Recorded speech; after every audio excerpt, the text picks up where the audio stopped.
Hi, Carl here on the Canon stand at NAB 2019, talking to Stephen about the new Canon PL mount Sumire Primes. Okay, so Stephen, the Sumire lenses, I mean, they seem to be getting a great reception. What's the reception been like at Canon from people about these? Oh, absolutely fantastic, Carl. So it's a pleasure for us to be able to show these here. This is a first opportunity for many people to get a hands-on with these. And you can read about them, and you can read about the kind of look and that, you know, aesthetically pleasing, cinematic look. But actually to get a chance to play with them, it's been great. And as you can see behind me, you know, they're non-stop. People are coming and having a little play and having a go for themselves to see what they can actually produce. Yeah, I mean, there's a lot of excitement about them. I think it's really nice to see Canon focusing down on the character of the lenses. I mean, could you speak a little bit about some of the ideas behind this sort of series and the development of them? Yeah, so I mean, this is quite a different step for Canon, really. So if I look through, you know, the range of Canon lenses today, you know, we've not had anything quite like this in the modern times. So it's really looking to give. It's a rethink from the cinematographer's point of view, basically, the filmmaker's point of view. How can we give them something different? How can you give them something different to look at, a different feel from what they're actually shooting? And that's exactly what this was all about. So Sumire Prime is the name. It's all about... And that's a Japanese flower? Yeah, right? So it's got a few different meanings. One of the meanings is about gentleness. Okay. One of them is then also about, it is the name for a Japanese flower, like a violet. And the thought behind it is, when the flower is wide open, the petals are wide open, so like this, when the aperture is wide open, you get that best look.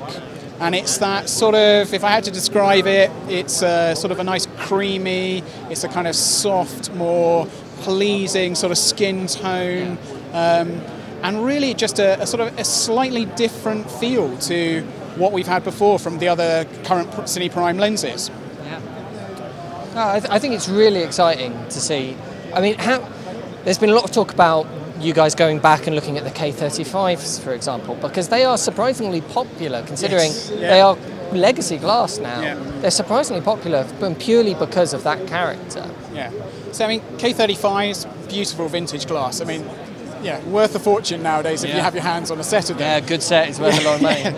But these are, obviously, it's like K35s made a long time ago, 1970s, and actually the materials and things used in them we can't use today in production. So this is a modern take on giving that different feel and look. So it's you can't say that they're the same as a K35, but it's using modern materials in today's world, giving that sort of different feel to the sort of cinematic look that you can get and create.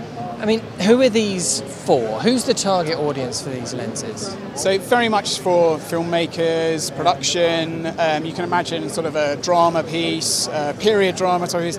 You know, anyone that wants to have a slightly different look and a different style to what they're going to shoot. I think the look is key, isn't it? It's not going to be customers picking this lens over other lenses and stuff like that because of specs and anything like that. No. It's really about the character of the lenses. Yeah, the lens character is number one with this. To pick something different, to have something slightly different, and it all comes down to that. You know, it's everything from, you know, the bokeh in the background, the actual softer texture of, you know, they're sharp lenses, but they're sharp with a sort of softness. Yeah. So. Detailed but not sharp is the way I like to think about it. So they're lovely for, you know, looking a nice portrait type shot or something like the scene we've got behind you here. You know, perfect for that kind of setup. And that's really where they're aimed for. You know, there's a wide variety. We've matched the 7 primes that we currently have, so you can go from 14 to 135. That's the EF ones. EF ones. So you've got a nice set, a nice range, which gives you the versatility on set. Okay, cool. I'm super excited to see what people end up shooting with these. I mean, once these get into customers' hands, I'm very excited. Yeah, cool. We can't wait to. Absolutely. Thank you so much.